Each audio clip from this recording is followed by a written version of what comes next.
씩씩하게 달려갑니다. 일사천리 장성철 공론센터 소장 김상일 정치평론가 두 분 나오셨습니다. 안녕하세요. 네, 안녕하세요. 네. 자, 먼저 민주당이 오늘 결과적으로 선해임 후타네 이렇게 정리했습니다. 예산 협상, 국정조사 이건 다 사실 연관되어 있는 것으로 여당에서는 이거 다 연관돼 있는 거다. 네. 그다음에 야당에서는 이건 다 개별적인 거다. 해임 건의안은 해임 건의안이고 예산은 예산이고 국조는 국조다. 물론 예산과 국조는 뭐 일시는 연관돼 있지만 이거 선해임 후타네 이제 추진한다는 건데 이거 그렇죠. 어떻게 될까요? 8일 날 보고를 하고 네, 9일 날 9일 날. 처리를 하겠다. 네. 이런 형식의 일정표가 나왔는데 여야가 다른 얘기를 하고 있지만 네. 결국에는 같은 얘기인 것 같아요. 네. 그러니까 이러한 것들 처리함으로써 예산안 문제가 분명히 발생할 거고 국정조사도 원만하게 진행되지 않을 것 같다라는 네. 인식은 당연히 여야가 공유할 건데 여당이 상당히 손해보는 장사죠. 네. 기본적으로 예산안 제대로 처리 안 해주면 네. 여당으로서는 내년에 대통령이 하고 싶은 사업 제대로 마음대로 할 수가 없다. 네. 국정조사 만약에 이것 때문에 보이콧한다면 그 국민적인 비난, 지탄, 유족들의 그 항의, 울분 이거 어떻게 감당할 거예요. 그래서 저는 이 부분은 끝까지 좀 대화 타협 협상을 하시라라고 말씀드리고 싶습니다. 네. 어떻게 될까요? 8일, 9일 해임 건의안 올라갈 것 같아요. 뭐 네. 타이밍이 정무적으로 좀 아쉬운 부분은 있지만 네. 해임 건의안은 국민 요구에 응답하는 것이다. 네. 그런 생각을 진작 다 하고요. 응답했어야죠. 진짜 너무 늦었잖아요. 응답했으면 더 좋았을 것이다. 네. 그러나 지금이라도 안 할 수 없다. 이런 네. 말씀을 좀 드리고요. 네. 해임 건의안을 먼저 가는 것도 제가 볼 때는 뭐 잘한 선택이다. 왜? 뭐 축구에서도 빌드업을 하잖아요. 네. 빌드업을 해야 이게 결정적인 슈찬스를 찾는 거니까 네. 뭐 너무 이렇게 힘을 우리가 야당이 지금 가지고 있는 유일한 힘이 국회의 다수 의석이에요. 네. 근데 그걸 너무 이렇게 힘이 있는 것처럼 보이는 게 좋은 전략은 저는 아니라고 보거든요. 그렇기 그렇죠. 때문에 국민과 조금 함께 갈 수 있는 어떤 여백을 주고 참여할 수 있게 시간을 가지고 단계적으로 가는 게 저는 좋은 전략이다 이렇게 봅니다. 네. 자, 그럼 9일 날 지금 뭐 3+3 협의도 하고 있고 하는데 해임 건의안하고 예정대로라면 예산안이 같이 올라가는 거잖아요. 9일 날. 같이 처리될 수 있을까요? 아니 별계산이라고 좀 네. 아까 말씀하셨잖아요. 네, 네. 이거는 연계시켜서는 안 되는 거고요. 연계시키는 쪽이 국민으로부터 저는 지탄을 받을 거라고 생각해요. 제가- 절대 연계될 수 없는 사안입니다. 예, 제가 장성철 야당 소장님. 지도부라면 네. 일단 해임 건의안 처리하겠어요. 네. 그러고 나서 새롭게 임시국회를 소집을 해서 다시 예산안을 통과시키겠다. 그런 전략을 짤 것 같아요. 왜냐하면 예산안 처리 안 되면 급한 게 누구예요? 예산안 처리 먼저 하면 여당이잖아요. 해임 건의안 처리 굉장히 어려워질 겁니다. 몸으로라도 막을 것 같은데. 네. 예. 그런 아니 상황이기 근데 때문에. 해임 건의안을 뒤에 처리한다면 약속을 받고 하지 않는 한 뒤에 할 수 없죠. 그걸 어떻게 해임 해요? 건의안이 더더군다나 일본 국회의장이- 안건으로 올라오겠죠. 그러겠죠. 네. 만약에 저쪽에서 우리 동의해 줄 테니까 예산안 처리해 줘. 라면 약속을 받고 하고 국회의장이 또 민주당 쪽이니까 그 약속에 대해서 뭐 일종의 증인 뭐 심판 이런 역할을 하겠죠. 근데 오늘 3+3 회의 하는 거 보니까 박홍근 원내대표가 박차고 나왔어요. 이거 강경해요? 뭐 굉장히 강경하고 헐리우드 액션. 헐리우드 액션이다. 네. 우린 이렇게 강경해. 그러면서 한 번 나와가지고 또 국민 여러분 저희가 여당이 이래요. 막서 일렀잖아요. 고자질했잖아요.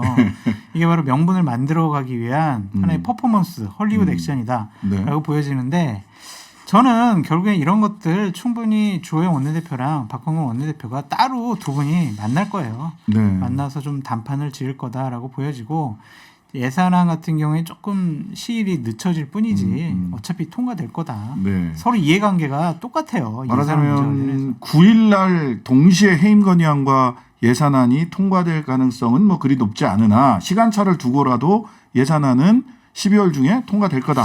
9일날 통과될 수도 있을 것 될 같아요. 수도 왜냐하면 있다. 인사 네. 문제와 관련해서는 네. 법안이 올라왔을 때 안건이 올라왔을 때 제일 먼저 처리하게 맞아요. 돼 있거든요. 예, 예. 그래서 해임 건의안 처리하고 예산안이 합의가 됐다면 그때 뭐 처리할 수 있겠죠. 근데 임시국회 소집할 가능성이 좀 더 높아 보인다라고 말씀드립니다. 제가 아는 분위기로는 네. 뭐 그렇게 이슈가 안 풀릴 것 같지는 않은데 예산안에서요. 예산안과 예. 관련해 가지고 그래서 지금 9일을 될 가능성이 높다고 보는 오히려? 시각이 꽤 있는 것 같아요. 아니 근데 주호영 원내대표 입장에서 네. 자 해임 건의안 처리해주고 예산안 바로 처리하고 그럼 너 해임 건의안 너무 쉽게 내준 거 아니야? 막 이런 식의 비판을 받을 수가 있으니까 네. 어떻게 해서든지 좀 그날은 안 되게 막아보려고 노력을 할 건데 네. 어차피 이것도 실 싸움이에요. 그냥 어차피 다 근데 해임 건의안이 9일날 되면 예산안은 당일날 하는 게 좋죠. 그쵸. 네. 왜냐하면 시간을 끌면 또 그거 가지고 맞아요. 또 어떤 변수가 발생할지 모르잖아요. 네. 그러니까 그런 차원에서 보면 해임 건의안이 그날 뭐 그 여당이 막아서 안 되면 예산안도 안 되는 것이고 네. 해임 건의안이 통과되면 여당 입장에서는 그날 같이 예산안을 통과시키는 게 훨씬 좋은 전략이죠. 근데 당내 정치를 생각을 해보면 주호영 원내대표도 본인의 대야 투쟁력이 왜 이따위냐 뭐 이런 말씀 들을 수 있기 때문에 또 시위를 좀 둘 것 같기도 하고 같은 날 두 개를 다 통과시키면 주호영 원내대표가 장제원 의원한테 혼나지 않을까 하는 생각이 들기도 하고. 요즘 장제원 의원이 막 지금 회초리로 때리고 있잖아요. 윤심감별사. 예, 그 눈치 안 볼 수가 없는데 예. 약간 9일날 바로 처리하는 것은 무리가 좀 있어 보이기도 하고 아닌 것 같기도 하고 근데 네. 저 같으면은 어떻게 전망해?라고 물어보시면 네. 임시국회가 열릴 가능성이 좀 높지 않나라고 전망해 봅니다. 알겠습니다. 자, 8일, 9일 본회의를 좀 주목해 보도록 하겠습니다. 자, 지금 보니까 대통령실과 여권은 가짜 뉴스와의 전쟁. 아 가짜 뉴스, 왜곡 뉴스, 조작 뉴스 다 이게 없애버려야죠. 예. 근데 보면 이제 한동훈 법무부 장관 청담동 술자리 의혹 더 탐사는 오늘 압수수색 조금 전에 끝냈다고 하던데 6번째 압수수색을 당했어요. 6번째. 그 다음에 왜곡 보도하면 안 되죠. 그래도 6번은 좀 심하지 않아요? 오늘이 또 하필이면 심한 거는 같아요. 심한 건 같죠? 네. 오늘 또 하필이면 김건희 여사 그 도이치모터스는 공범이 아니라면 공소시효 도구하는 날이에요. 서면 조사도 없었잖아요. 공정과 형평성이라는 게 없죠 지금. 네. 예. 그 다음에 또 하나 더 얘기를 한 게 그 말하자면 장경태 의원 고발했잖아요. 네. 예, 그 김건희 여사 캄보디아 그 조명 논란. 네. 그 다음에 어제 월요일이죠. 월요일 날 김종대, 김어준 그 대통령 관저 이전에 천공이 관여한 거 아니냐라고 하는 얘기를 민주주의 훼손 가짜 뉴스라고 해서 고소 고발 방침이다라고 대통령실에서 직접 고발 방침이라고 얘기를 했어요. 제가 뭐 이런 말씀 드리면 댓글에 장성철 저 왜 불렀냐 나쁜 놈 막 그러겠지만 저는 이 부분은 대통령실과 한동훈 장관이 적절한 선택을 하지 않았느냐라는 좀 생각이 듭니다. 네. 더 탐사라든지 김종대 의원이라든지 김우겸 의원은 의도가 나빠요. 장경태까지. 장경태 의원도 의도가 나쁩니다. 김우겸 의원은 지속적으로 한동훈 장관에 대해서 거짓 사실 왜곡과 다른 질문을 했어요. 질의를 했어요. 그것과 관련해서도 제대로 사과하지 않았다라고 말씀을 드리고 그건 정치적인 문제 아니에요? 정치적인 문제긴 한데 그런 문제들도 최소한 사실 확인, 팩트 체크를 해야 되고 그것이 거짓이에요라고 첼리스트가 고백을 했으면 제대로 된 사과를 해야죠. 사과를 안 하고 유감 표명한 것은 이건 문제가 있다라고 보여지고요. 네. 국회의원은 뭐든지 질문할 수 있지만 거짓으로 사실 왜곡으로 그렇게 국무위원을 장관을 명예훼손하면 안 된다라고도 말씀드립니다. 네. 김종대 의원 같은 경우는 의도가 나쁜 게 뭐냐면 무속과 관련해서 대통령과 연계를 시켰어요. 그렇다면 그 자칫 잘못하면 나라의 다른 중요한 결정 이런 것들이 합리적인 판단과 시스템에 의해서 결정되는 것이 아니라 천공이랑 상의했지. 천공이 결정한 거 아니야? 이러한 이미지와 프레임에 가두기 위해서 김종대 의원은 이렇게 얘기를 했다고 하는데 이것도 문제 제기를 하려면 천공이 그 육군 참모총장 관사에 좀 살펴보는 사진이라도 있든지 아니면 그 사람 목소리라도 뭐 있든지 아니면 그 사람이 거기 있었다는 걸 증언해 줄 사람의 뭐 진술이 있든지 뭐 좀 구체적인 게 하나 있어야 되는데 아무것도 없어요. 딱 그렇게 들었거든. 그러니까 맞아. 이렇게 주장하는 것은 책임 있는 태도가 아니죠. 네. 어떻게 저는 예. 그 대통령과 이 현 정권이 뭐 검사 DNA가 너무 강한 것 같아요. 모든 거를 뭐 수사의 대상으로 보고 선악으로 가르려고 하고 그러는 거 아닌가. 네. 지금 국가를 운영하는 주체예요. 운영. 예? 운영을 잘하는데 힘을 써야지 모든 사안을 선악으로 본인들이 구분하겠다 이렇게 나오면 국가 운영은 없어져 버려요. 그럼 그 피해는 누구한테 가겠습니까? 국민들한테 그대로 가는 거죠. 자, 저는 이렇게 생각해요. 힘에는 절대적으로 절제가 필요합니다. 절제. 네. 힘이 강한 사람일수록 절제를 해야 돼요. 네. 잘 듣는 칼일수록 어떻게 해야 돼요? 잘 써야죠. 네. 잘못하면 그냥 아무데 살짝만 스쳐도 다 베는 거예요. 그럼 누가 더 힘이 셉니까? 현 정권과 법무부 장관 힘이 세잖아요. 네. 절제를 좀 하셔야죠. 우리가 이게 힘을 쓸 때 절제를 안 하기 시작하면 어떻게 되냐면 힘의 유혹에 빠지게 돼 있어요. 네. 우리 뭐 잘 아시지만 그 우리 슬리퍼리 슬로프라고 하잖아요. 네. 미끄러운 경사면. 경사면인 건데 네. 미끄러운 경사면에 힘이 센 사람들은 내가 발가락에 힘을 꽉 주면 이 경사면에 한 발 내려와서 여기에 서 있을 수 있어 이렇게 생각하잖아요. 절대 안 됩니다. 절대 안 되죠. 그 힘을 쓰는 순간 저 밑으로 미끄러져 가지고 저 바닥까지 굴러 떨어지는 겁니다. 그러면 힘을 너무 쉽게 쓰고 싶은 유혹 때문에 계속 그 힘을 쓰게 돼 있어요.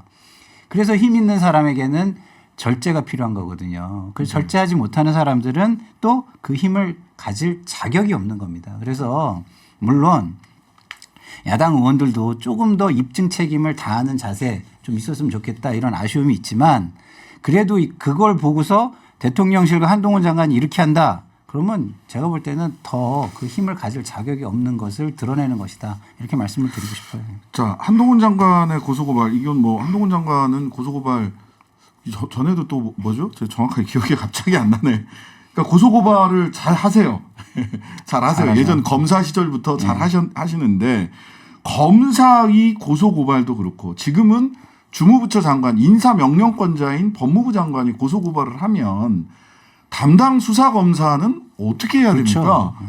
공정하고 법과 원칙에 따라서 수사를 해야 된다라고 말씀을 드리고 눈치를 안 볼 수가 없죠. 저는 김상일 특보님이 말씀하신 부분에 네. 거의 99% 이상 동의를 해요. 절제해야 된다. 네, 그건 맞는데 네. 지속적으로 사실이 아닌 것 같고 거짓말이라는 것이 드러났는데도 사과도 안 하고 네. 더 탐사 같은 경우에는 우리는 지속적으로 이거 문제 제기할 거고 사실관계 계속 확인할 겁니다. 반성하는 태도도 보이지 않잖아요. 네. 윤석열 검찰총장이 검찰총장 시절에 한겨레 신문으로부터요 여러 가지 왜곡 보도 때문에 국회에 불려 나와가지고 아유 검찰총장이 그럼 어떡하냐 네. 당신 그거 소치화해라라고 얘기를 들었을 때 네. 최소한 한겨레에서 사과를 하든지 정정 보도를 해달라. 네. 그러면 내가 소치화하겠다라고 네. 해서 한겨레에서 정정 보도를 했어요. 사과도 하고 그 소치화를 했거든요. 네. 더 탐사도 그럼 그랬어야죠. 김우겸 의원도 그랬어야죠. 그러니까 그런 모습을 안 그런 보여줬잖아요. 역할을 누가 해야 돼요? 대통령실 당사자들이 정무수석실에서 저는 해야 된다고 보거든요. 모든 게 다 개인적으로. 대통령실 잘못이에요? 아니 그렇잖아요. 한동훈 장관과 네? 관련된 일인데 왜 대통령? 아니 그러니까 사과를 하면 철회할 거다 이런 걸 조율을 하고 이런 그건 것들을 좀 대통령실에서 하는 게 해야죠. 아닌 것 같고. 아니 정무수석실에서 제가 볼 때는 하는 게 맞다고 봐요. 한동훈 장관 건을 왜 정무수석실에서 왜? 근데 하나? 한동훈 아니 장관은 여야의 관계이고 대통령실과의 관계고 그런 거잖아요. 근데 아닌 것 같은데. 한동훈 장관은 사과하지 말라. 나는 끝까지 법적 대응할 거니까. 근데 그거는 사과하라는 얘기입니까? 그건 어제 오늘 얘기지. 하라는 얘기죠. 그러니까 어제 오늘 얘기지. 이거는 며칠 동안 시간은 줬잖아요. 사과해봤자 법적 대응할 거다 이제 이런 얘기. 근데 사과를 했는데 법적 대응을 하면 한동훈 장관이 더 욕먹을 그렇죠. 거긴 해요. 그렇죠. 네. 그다음에 아까 그 인사명령권자의 고소 수사검사 이것도 걸리고요. 그다음에 그제 사실은 저녁 때 김종대 의원이 레드라인이라고 우리 고정 코너가 있어서 이거 물어봤거든요. 그리고 제가 이제 대통령실 입장을 얘기하면서 계속 물어봤어요. 왜 저는 고발 안 해줘서 감사하긴 한데 김어준은 고발하면서 덜 밉보였었나 보다. 아니 내가 아직 좀 아니, 부족한가 그래요. 보다. 부족해요, 지금. 좀 부족하구나. 존재감이 좀 떨어지나? 시사 2위로는 안 되는구나. 존재감이 부족하구나 이런 생각을 했는데 여기 물어봤어요. 아직 이렇게 제보한 사람의 진술이 유지되고 있느냐? 얘기 들었어요. 유지되고 있다. 네, 그 들었어요. 걱정하지 마라. 네. 법정에서 다 밝힐 거다. 네. 이런 얘기를 하시더라고요. 네. 그래서 이게 이제 뇌피셜이냐라고 하는 측면은 뭐 조금 더 들어가 봐야 될 것 같아요. 근데 이 공통점, 이 대체로 이게 있습니다. 분노 버튼이 탁 발동하는 고소고발로 이어지는 김건희 여사, 천공, 한동훈 이쪽이 분노 버튼인 것 같아요. 근데 정부 이게 여당에. 어떠한 합리적인 비판이 아니라 자꾸 자꾸 의도가 있이 뭔가 엮으려고 하잖아요. 무속과 엮으려고 그러고 어떠한 뭐 사진을 찍으러 뭐 조명을 한 거야 막 이런 식의 저급한 공격을 하니까 여기서도 견딜 수가 없는 거겠죠. 아니 이거는 공격이 저급한 것인지 사실관계가 저급한 것인지는 따져봐야 되는 거 아닙니까? 그리고 근데- 원래 힘 있는 사람들은 그 힘을 이용해서 잘 해명을 할 그런 또 약간의 의무가 있는 거예요. 근데 지금까지 보면 해명들이 시원한 해명은 없는 것 같아. 아니 너는 나쁜 놈이야. 나쁜 놈이 아닌 걸 증명해봐. 이러는데 어떻게 그걸 해명을 하냐고요. 그러니까 예를 들면은 김종대 의원 건도 네. 제대로 밝혀졌으면 좋겠어요. 그래서 천공도 휴대폰 좀 뺏어가지고 당시에 천공 어디 있었는지 육군참모총장 그 관사 근처에서 휴대폰 그뭐 위치 나오는지. 추적하는 게 뜨는지 그러면 이제 김용현, 천공 네. 두 사람 다 해가지고 해. CCTV 이런 것도 CCTV 좀 있을 보고. 거 아니에요. 네. 그러니까 어쨌든 고발을 했으니까 이런 부분 다 확인될 수 있잖아요. 네. 저 사실관계가 밝혀졌으면 봐봐요. 좋겠어요. 원래 고발을 하면 고발 한쪽에서 입증 책임을 가지잖아요. 그 얘기는 뭐냐? 힘을 가지고 밝혀낼 수 있다는 거예요. 나 나쁜 놈 아니라고 왜 그래요? 그러니까 그 뭐라 힘을 그래. 가지고 밝혀내서 해명을 하면 국민들은 정치적으로 판단을 하는 거예요. 그리고 지금 대통령이나 국무위원이나 정무직이고 그다음에 정치인이고 정치인에 준하는 한 분은 또 준하는 사람이고 그러면 기본적으로는 정치를 하려고 해야지 자꾸 수사로 판단, 선악을 본인이 판단하려고 드는 거는 좋은 자세는 아닌 것 같습니다. 네. 자, 국민의힘 당대표. 오늘은 또 뭐 당대표 가닥 잡히고 최고위원 누구 뭐 이런 예측 기사도 나왔는데 당대표 가닥 잡혔습니까? 지금 그냥 여의도에서 돌아다니는 얘기는 네. 뭐 김기현 당대표, 네. 장제원 사무총장, 사무총장, 그리고 김장연대 김장년. 뭐 이런 얘기가 또 떠돌아다녀요. 네. 그래서 장제원 의원 같은 경우에는 김기현 의원을 돕기로 한 거는 맞는 것 같고 네. 또한 주호영 원내대표라든지 뭐 권성동 전 원내대표랑은 조금 각을 세우는 모습을 보이고 있다라고 보여져서 장제원 의원이 뭐 본인은 참여하지 않았지만 오늘 친윤 의원들의 모임 국민공감 네. 거기에서 주도권을 행사해서 차기 당대표 선거에서 자기가 원하는 사람을 당대표로 만들려고 할 것 같다라고 분석을 해봅니다. 그 장재원 의원은 행안위원장으로도 가신다고. 다 하네요. 다요? 아니 우리 장 소장님의 분석은 예.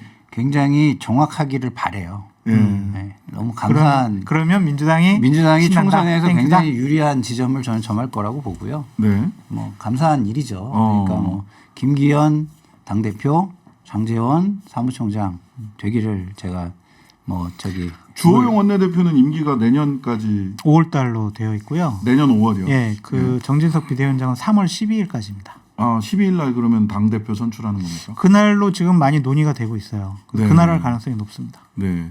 한동훈 차출론. 이건 이거는 불씨가 좀 없어진 그렇죠. 이제 겁니까? 수면 아래로 가라앉았다라고 볼 수밖에 없겠죠. 네. 왜냐하면 대통령도 아직 준비가 안 돼 있어라고 했고, 그러니까 일단 그 말이 되게 재밌던데 준비 언제 되는 겁니까? 그 이제 후반전에 내세울 것 같아요. 2024년 총선 때 예. 그때 내세우고 전반으로 우리가 예측할 수 있는 전당대회 때는 네. 안 내볼 생각이신 것 같은데 네. 현재 또 그런 생각이죠. 근데 대통령께서 지금 관저에서 음. 당대표나 지도부들 될 사람들 면접 보고 계시잖아요. 네, 그렇죠. 김기현 면접 끝났고요. 예.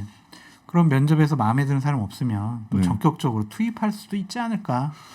근데 이제 제가 궁금한 건 어제 이제 우리 공화당 조원진 원내대표가 저희 인터뷰에 나와가지고 그 얘기를 하는데 제가 이거 논리적으로 맞다라고 생각을 했던 건 뭐냐면 그걸 이제 제식으로 표현을 하자면 속어법을 해보는 거예요. 공천권을 행사하는 잠재적 대선 후보군 당대표.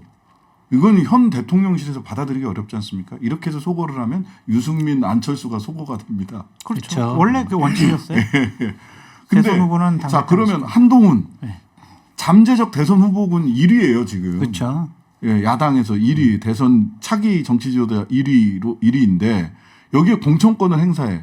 아무리 믿는 후배지만 아무리 급한다고 한들 거의 뭐 그 권력은 부자지간에도 공유하지 아니 근데 않는데 그거는 당대표로 좀 할 수 달라요. 있을까요? 그건 좀 다릅니까? 다른 게 관료 사회는요. 네. 그 본인이 인생을 살아가는데 가장 중요한 기반이 관료예요. 네, 네. 그러니까 관료 선후배. 윤 대통령도 그럴 거다. 그렇죠. 검찰은 그게 더 심하죠. 예. 전관 예우도 굉장히 있고 여러 가지로 그래서 예를 들어서 다른 분야에 가가지고 제가 자신이 우뚝 설 수 있는 게 아니라면 네. 그 분야 사람들을 가장 많이 끌어주고 그다음에 도움을 받고 이러기 마련이라고 저는 생각하기 때문에 한동훈 장관만큼 믿을 만한 사람이 윤석열 대통령한테는 저는 없을 거라고 봐요. 맞아요. 그거 동의해요. 그래서 적절한 면접 끝에 대통령의 당권 주자 면접 끝에 적절한 사람이 없으면 한동훈 당대표 차출 전격적으로 할 수도 있다. 할 수도 있다. 근데 49%, 50% 이하다. 가능성은 좀 낮아졌다. 이렇게 볼 수밖에 없고요. 어쨌든 뭐 제 2인자를 두고 싶지 않은 대통령의 생각과 판단을 알 수 있겠지만 지금은 정권 초기고 대통령이 힘이 셀 때기 때문에 네. 그런 생각하지 않고 한동훈 장관과 윤석열 대통령은 초코파이 사이 같아요. 말하지 않아도 알아요. 눈빛만 보고도 알아요. 그런 관계이기 때문에 한동훈 장관이 만약 당대표로서 대통령이 원하는 공천을 한다면 그걸 또 대통령이 믿을 수 있다고 생각을 한다면 전격적으로 투입할 수도 있겠죠. 그리고 저는 지금 주호영 원내대표가 네. 지금 수도권 그다음에 MZ세대에게 소구력이 있는 네. 후보 이 얘기를 왜 하죠? 공천 갈등 그게 맞잖아요. 근데 아니, 맞는 얘기인데 네. 현재 원내대표 입장에서는 할 이유가 하나도 없는 거예요. 왜냐하면 당을 이끌고 가려면 의원들하고 굳이 척을 질 필요가 없거든요. 네. 근데 당내에 의원들을 몇 명씩 이렇게 개파를 지금 뭐 형성하고 있는 그 대표들, 네. 대표 선수들하고 네. 척을 진다 이런 말을 해가지고 네. 그럴 이유가 하나도 없잖아요. 네. 근데 그러면은 예, 말을 했어. 그런데 왜 말을 했겠냐 이거예요. 네. 저는. 그러니까 네. 이 말할 이유는 딱 두 개예요. 윤심에 의해서 떠보기, 치고 빠지기. 네.